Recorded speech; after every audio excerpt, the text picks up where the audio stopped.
Thunderstorm warning for northwestern Lee County in central Mississippi, southeastern Holmes County in central Mississippi, Etowah County in central Mississippi, northeastern Madison County in central Mississippi, until 8:15 p.m. Central Daylight Time.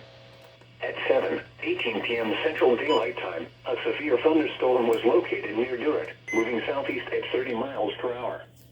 Hazard, 60 miles per hour wind gusts. Source, radar indicated.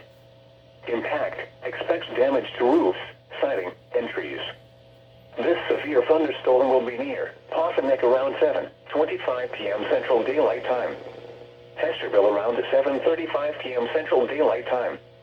McAdams around 7:40 p.m. Central Daylight Time. Kosciuszko around 7:50 p.m. Central Daylight Time.